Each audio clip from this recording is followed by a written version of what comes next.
A lot of the elders and sisters that were abused the most were those that were brand new to the mission. A group of 70 missionaries attacked in Mexico. I'm John Franke in the newsroom. I'll explain why this incident hasn't slowed down their work. Skiers are eager to hit the slopes, but warm temperatures could keep them waiting. I'll have more on what decisions ski resorts are making. He became a secret source for the FBI, but not for what you would expect. The FBI had asked me to create a map of the building and where everybody sat. Tonight, Fox 13 News investigates how a Provo man helped investigate a Utah beef exporter. We have had this big area of high pressure over us. It has been a beautiful weekend. However, with the clouds approaching from the west, the big question is, will we get rain or snow? Live from Utah's news leader, Fox 13 News at 9 starts right now. Thanks so much for joining us tonight for Fox 13 News at 9. I'm Brian Schnee. And I'm Amy Nate. Tonight, 70 missionaries for the Church of Jesus Christ of Latter-day Saints are safe after a terrifying ordeal on Friday. A church spokesperson says they were robbed at gunpoint at a conference in Mexico. Fox 13's John Franke has reaction from loved ones of one of those missionaries and shows us how the community is coming together to help. That group of 70 includes 53 elder and 17 sister missionaries. Most have already contacted their families here in the U.S. to let them know they're doing fine. One father tells us this incident is not slowing them down in the work they've been called to do. As a parent, you're scared on how they feel, how they were emotionally affected by it. Saturday, Brian Trotter and his wife received a reassuring phone call from their son, Elder Elijah Trotter, who's serving his mission in Torreon, Mexico. On that call, he described what happened as a group of missionaries were finishing up a devotional portion of a zone conference. He said we were just sitting down when two men came bursting in, screaming profanities. It chambered their guns, I'm sure for the dramatic effect, and made everybody move from the tables they were sitting at, get on the floor. In a statement, the church said some of the missionaries were hit or kicked. The mission president, Alfredo Zanudu, and his wife, Guadalupe, were also assaulted. When they came in, he said the mission president, his wife, took a lot of the beating from them obviously in an attempt to try to protect the missionaries as their mission president and his wife. This happened in central Mexico. Luckily, nobody was seriously injured. Brian says the call with his son didn't last very long. He said, I have a baptism of this amazing guy in about an hour, and I need to fill the baptismal font. It's an event Elder Trotter did not want to postpone. He's like, of course not. You can't stop hope. We have to move forward. As the missionaries continue their work, families like the Trotters are working to send their sons and daughters items to replace what was stolen. Now one small business is offering to help. We feel like this is the little that we can do and just to pay it forward. Danny Rios Lazo is with a company called Mission on the Fly. They hand-deliver care packages to missionaries in Central and South America. They're offering their services at no charge to families with missionaries in Torreon, Mexico. As they go ahead and they send us their package, we can do a free delivery for them. And with the holidays, they can definitely also add some goodies to that as well. It's examples like this that offer Brian hope. In time of need, look for those that are helping. There's always those that are helping. And this is no different. Lots of people are stepping up to hug and love these missionaries. A message his son won't be deterred from sharing. His message is always, there is so much beauty in the world, and there are so many amazing, kind, generous, loving people. You just got to look for them.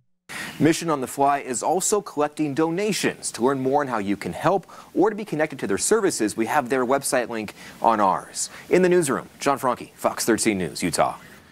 John, thank you. Tonight, a Salt Lake City man is behind bars after a standoff with a SWAT team at his home. Police say it happened near the 1000 block of West Sterling Drive at around 10:30 this morning.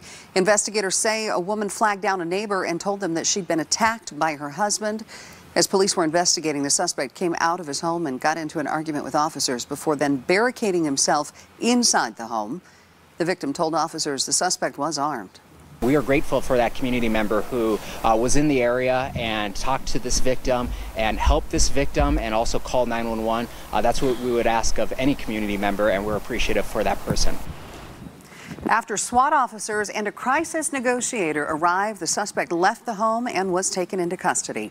The victim was taken to the hospital, but we are told she is expected to recover. Now, if you or someone you know is experiencing domestic violence, there are resources available. Just call the number on your screen. That's 1-800-897-LINK. 1-800-897-5465. And if you are in immediate danger, call 911. New tonight at 9, multiple ski resorts are set to open this week, but warm temperatures have skiers hoping for a drop in degrees. Yeah, the beautiful warm weekend, that doesn't help. One resort has already announced it's delaying its opening day, while others are waiting to see about the weather. Fox 13's Emily Tenser has that story. Here at the Alta ski area, the resort fears it just isn't cold enough to open on its scheduled day, which is this Saturday. The Alta ski area is just days away from welcoming skiers back to the slopes, and Molly Levins can't wait. We're trying to get as many ski days in as possible. Sunny weather brought a wave of people to the resort over the weekend. Around midday, it started to get quite soft. It felt a little bit like spring skiing. But the warm temperatures may mean more waiting for eager skiers. Fingers crossed we get to open, and there's some cooler temps next week that we can open. Andrea Huskinson says Alta's seen a lot of snow, 81 inches so far, with the base at 31 inches. We have really good snow coverage at the upper mountain and not as much coverage down below. She says the concern right now, it's not cold enough to make snow to keep the heavily trafficked areas covered. So we need enough snow at the base to be able to manage all the people so they don't skid it off to the dirt. Levins is confident it could open on time. I think so. I mean, there's plenty of snow I've been up here for the past couple of weeks, hiking up, skinning up, and skiing down, and there's been plenty of snow. Now skiers are just left hoping for a drop in degrees and for winter to make its way to the mountain. I mean, there's still plenty of snow to ski, as you can see behind me.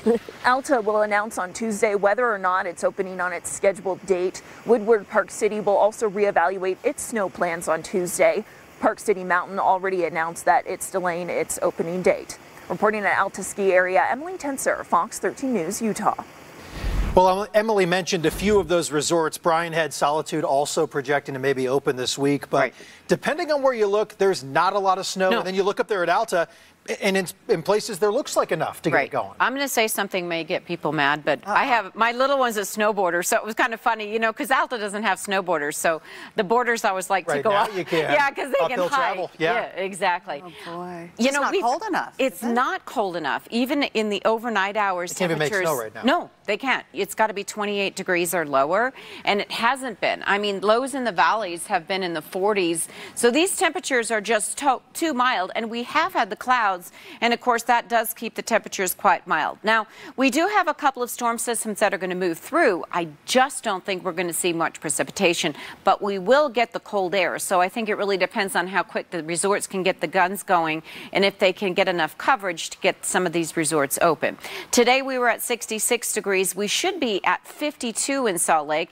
The record was 71, so we were quite far off the record. That'll be, again, for tomorrow, the same story. However, we do have that cold front, and it is going to be chilly come Wednesday morning. 51 degrees is our current reading. We're still in the 50s around Ogden and Provo, so very, very mild conditions for this time of night, and especially in November, to see these temperatures at 9 o'clock at night holding in the 50s. 37 in Vernal. We're at 58 degrees right now in St. George. So what is next is the winds are going to increase. We're going to see the clouds increasing tomorrow.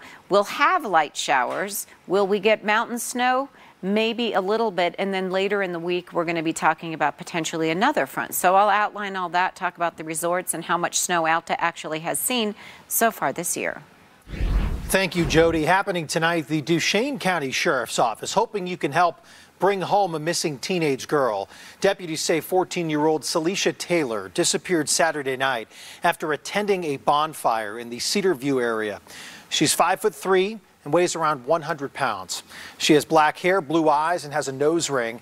Deputies believe she may have gotten into a silver Dodge long bed truck with black Moto X rims. Pretty descriptive there. If you have any information, please contact the Duchesne County Sheriff's Office.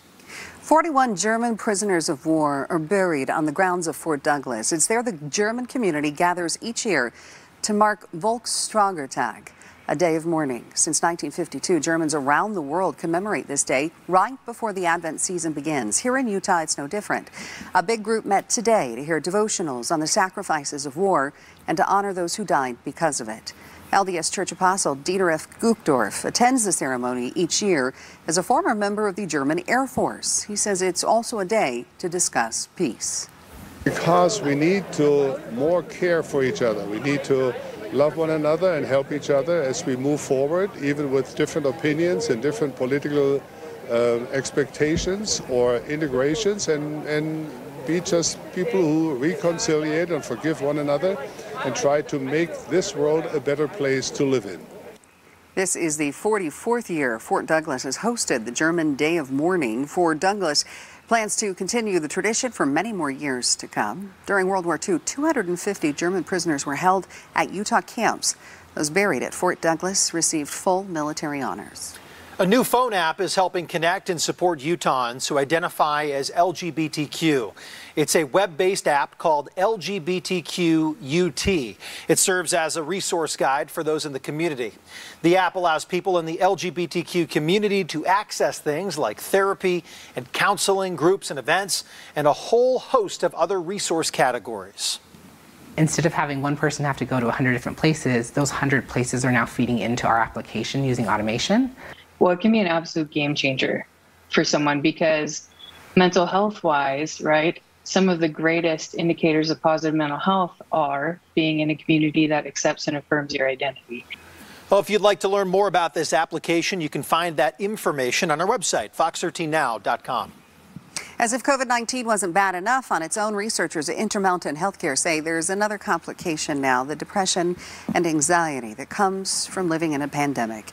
It's also putting patients at risk for heart disease. Researchers found there was an uptick of ER visits tied to anxiety and depression during the past year and a half. Most of those cases had patients showing up with chest pains due to anxiety. Researchers found that the odds of visiting an ER for anxiety with chest pains were nearly twice as great compared to non-depressed patients. A significant ruling in the Kyle Rittenhouse trial that could help prosecutors get a conviction in this case. I'm Alexis McAdams in Kenosha, Wisconsin. All of those details coming up. Plus, could we be seeing a Christmas tree shortage ahead of the holiday season? We'll explain the problems that tree farms are seeing right now. What does a field of cows, the FBI, and an undercover informant have in common?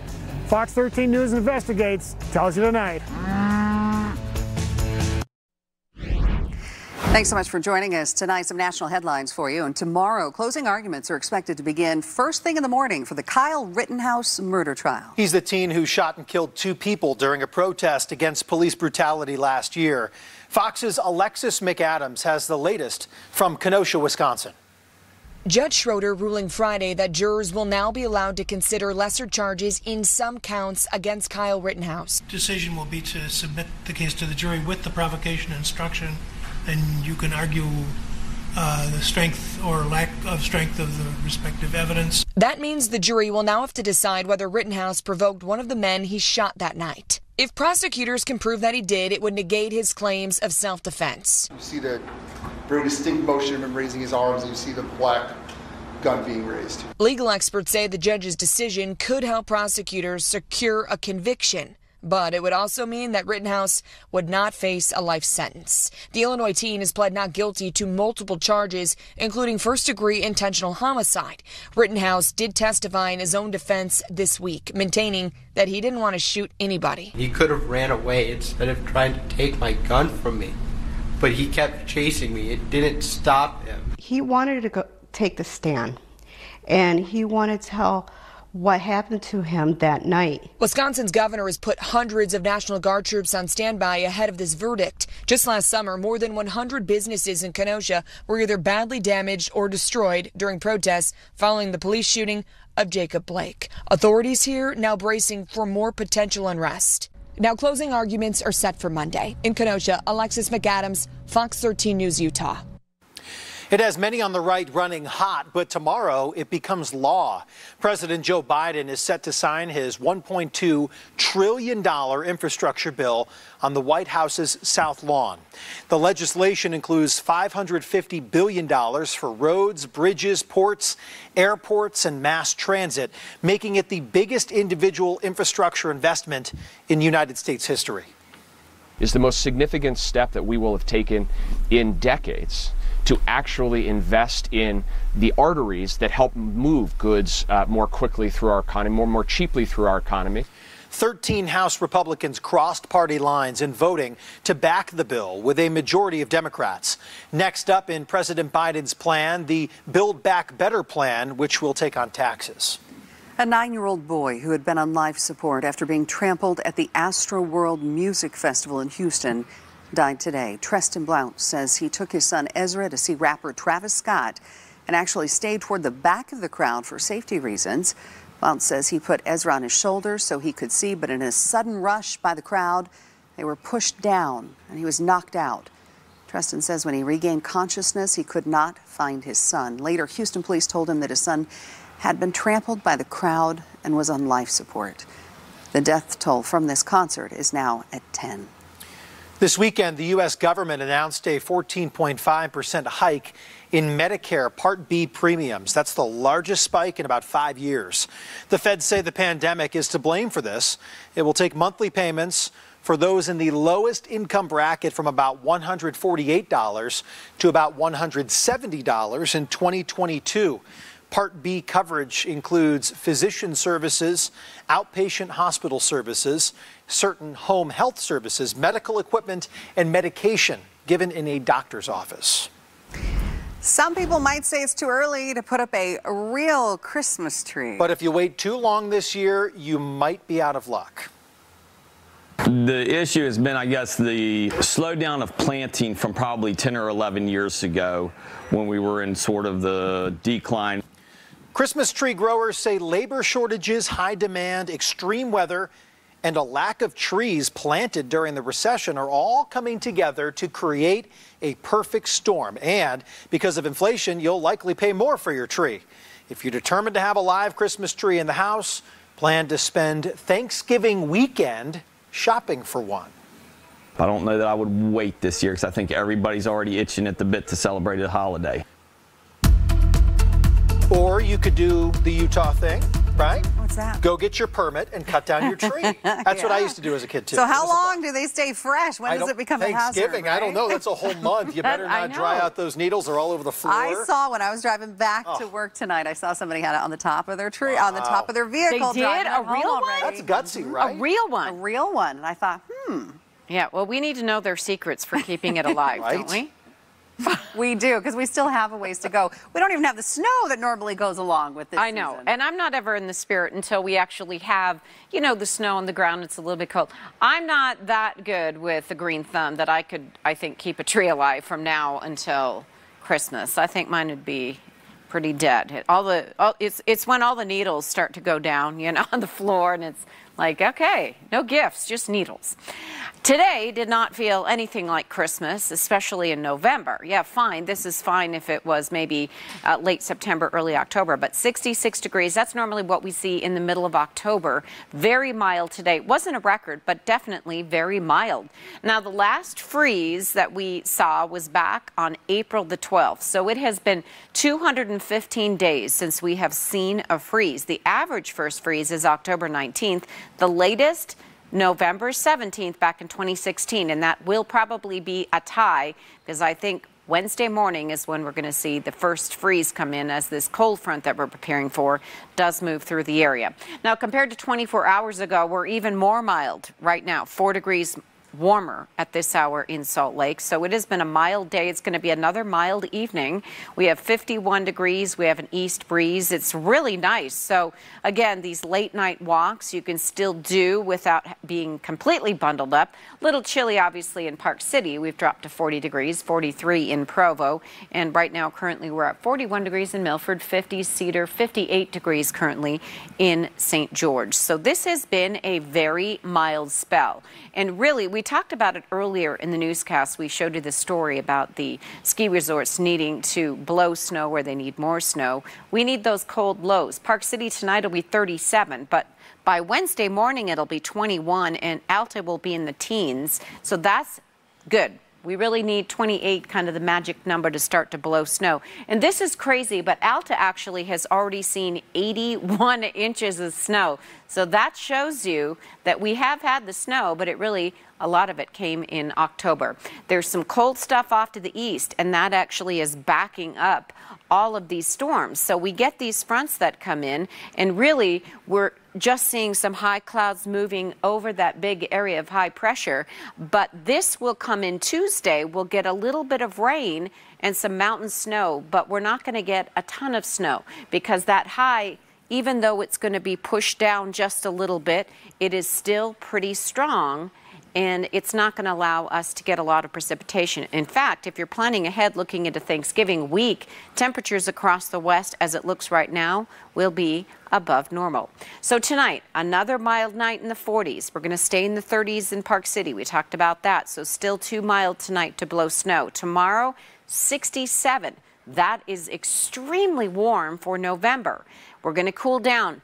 Rain showers Tuesday, Wednesday morning at 30 degrees with a northwest breeze, and then it stays cool. There's another front on Friday that'll bring some showers in, but no big storm. Colder storms, no big storms. And in fact, in southern Utah, we're not going to see any precipitation, but we're going to cool down to the 60s, and we're actually going to stay in the 60s right through the weekend. Staying dry, though. And gosh, I wish I had better news in the snow department, but right now it just looks like the cold air is coming, so hopefully that helps with the snow blowing. Are you one of the 53 million Americans expected to travel for Thanksgiving? Well, you might be paying more to fill up your tank.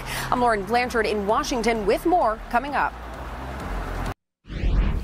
Can you believe it? We're less than 2 weeks away from Thanksgiving already, and you might be planning to hit the road. That's a popular thing to do. But data shows you won't be alone, and it'll cost you more to fill up your tank. Hard not to notice that price going up there for the price of gas. Fox's Lauren Blanchard is in Washington with more. Almost 53.5 million Americans plan to head out for Thanksgiving. That's up 13% from last year and almost near pre-pandemic levels, according to AAA. With so many taking their turkeys on the road, there is real concern over the cost of not only the food, but also the fuel. Every American knows that prices are going up. Every time they go to the gas station to fill up a tank, or increasingly fill up a half a tank. AAA predicts most will jump in their cars to travel even as gas prices are sky high in many areas. Gas Buddy data shows the average price for a gallon is $3.41. The American Petroleum Institute blames the White House for policies they say increase America's dependency on foreign oil. When the administration is continually putting forward new proposals to limit production in the United States, American oil and gas companies are cutting back on production. The Biden administration says they are working on a fix for not only the gas prices, but also the entire supply chain crunch. I think we're on the right path here to help working families, to help middle-class families, and to curb this inflation. Democrats are hoping the president acts sooner than later to ease gas woes. I believe that he's going to take decisive action. I think he should tap the Strategic Petroleum Reserve. Gas Buddy data shows fuel is 15 cents higher now than just a month ago, $1.31 more than last year. In Washington, Lauren Blanchard, Fox 13 News, Utah. Was a local man fired for working undercover with the FBI against his boss? The unique thing about my exit interview, it was done by their attorneys and not by any representatives of the company. The false statements the employer has admitted to, and what has changed.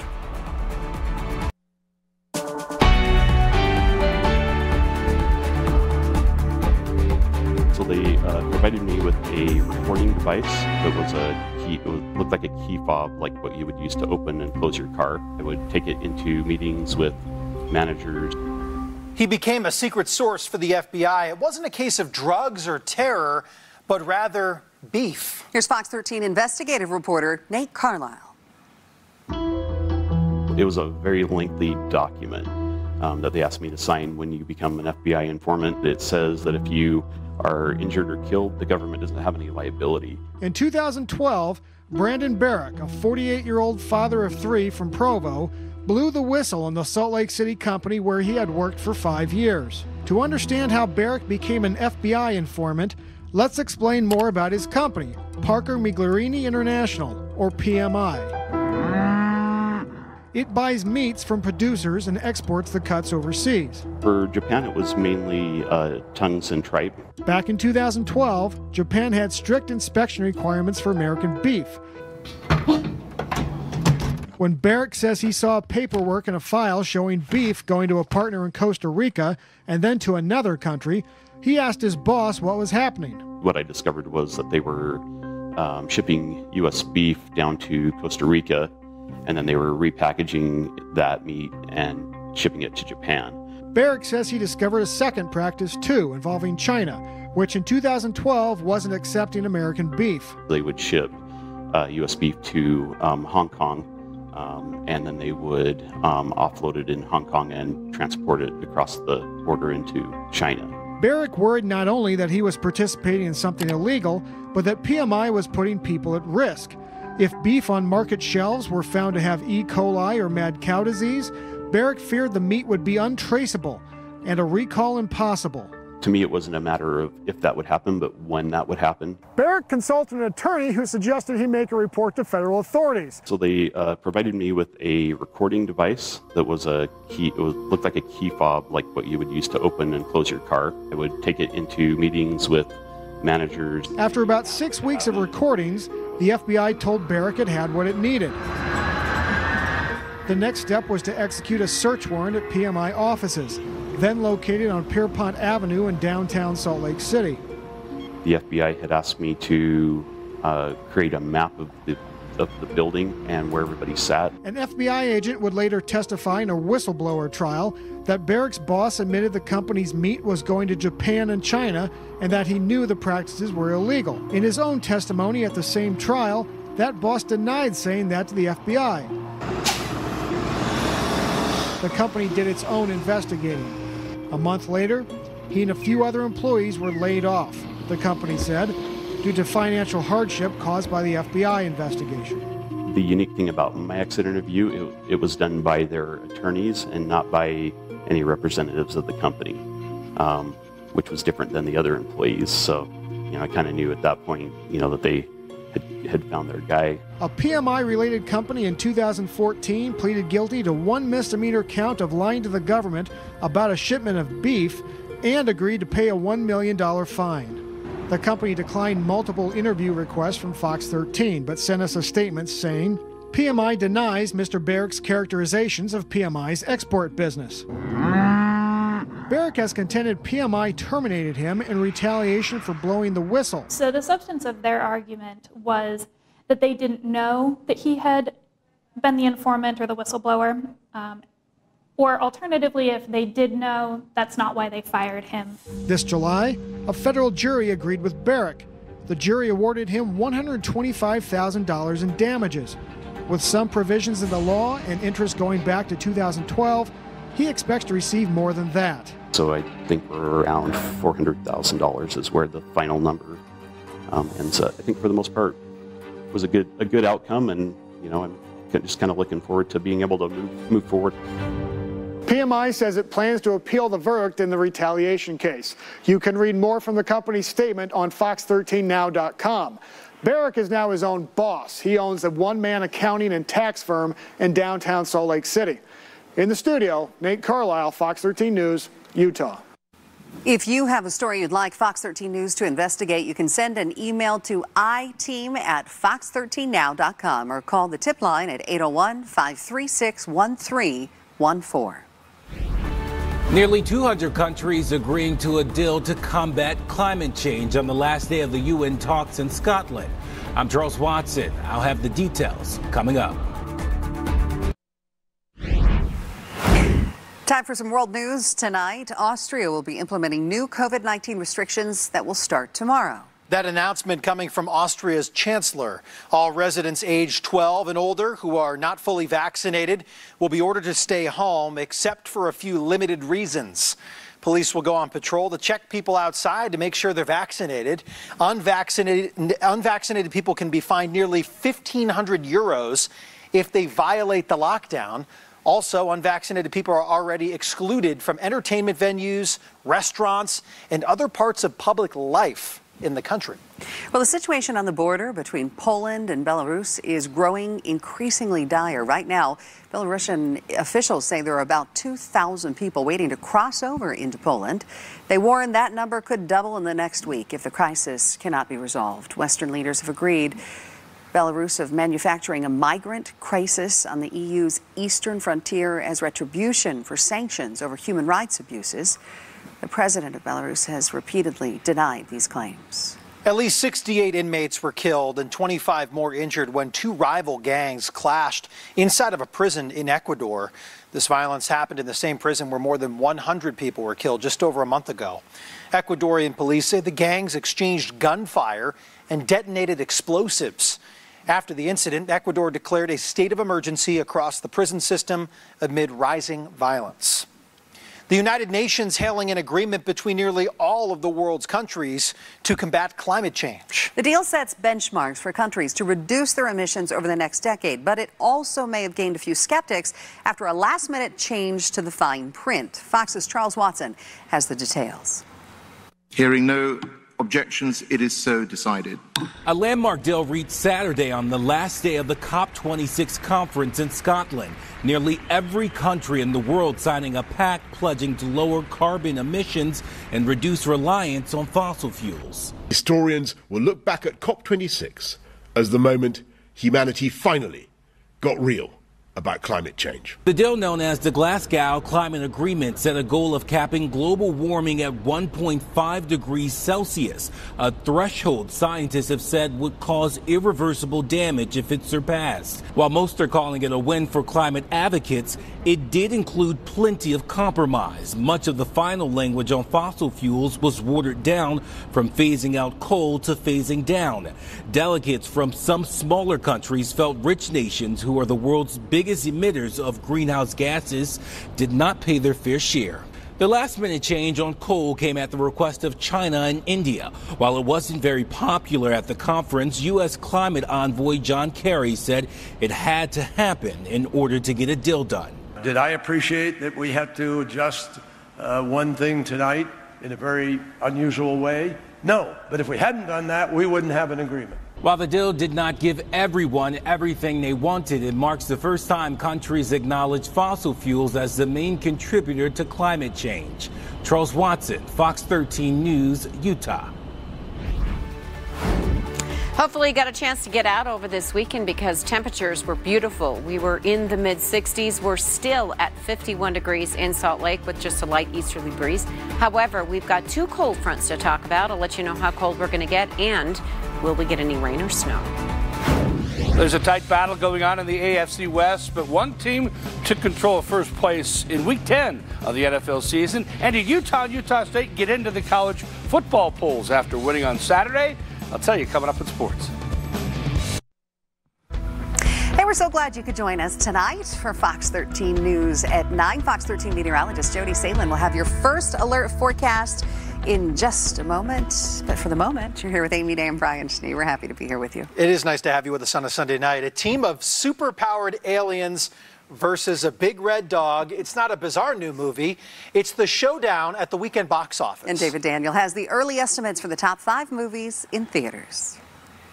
In my opinion, you had your chance. Venom, Let There Be Carnage topped the $200 million mark in domestic box office, falling to 5th place with $4 million. $4.6 million put No Time to Die in 4th place. It's made $150 million domestic. Dune dropped a spot to number 3. The sci-fi epic made $5.5 million. My goodness. Clifford the Big Red Dog opened in 2nd place with a decent-sized weekend worth $16.4 million. Since debuting Wednesday, the family film's total is $22 million. Eternals faltered in its 2nd weekend out, but kept its title. $27.5 million gave the Marvel movie a 10-day domestic total of $119 million. In Hollywood, I'm David Daniel.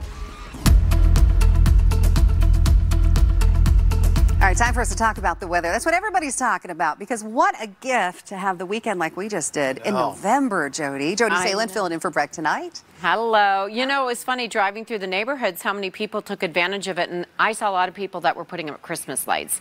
So that's a good time. It was really a good weekend for that because it wasn't windy, it wasn't cold, it wasn't raining. It was just one of those really nice weekends, and as you said, sort of a gift in November to get. We did top out at 66 degrees. We should be at 52, but we were quite far off the record by 5 degrees, and that was 71 degrees. So the last 7 days have actually not been too bad, about normal throughout most of the week. Average high should be 52, 53 degrees, but then Friday and Saturday we popped into the 60s, and then we talked about the 66 that we saw today. Tomorrow will be even warmer. However, more clouds, and then a cold front comes through.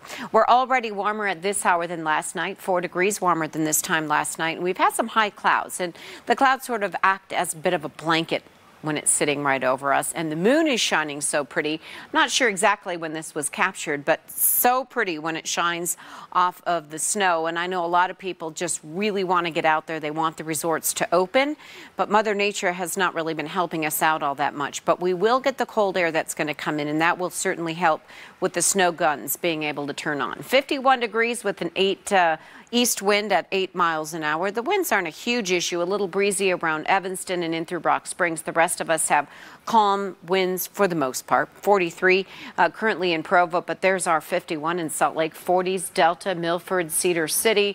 We're still sitting at 58 degrees around St. George. As far as the moisture, it's just staying away. This high pressure has been kind of keeping everything to our north, keeping it to the west.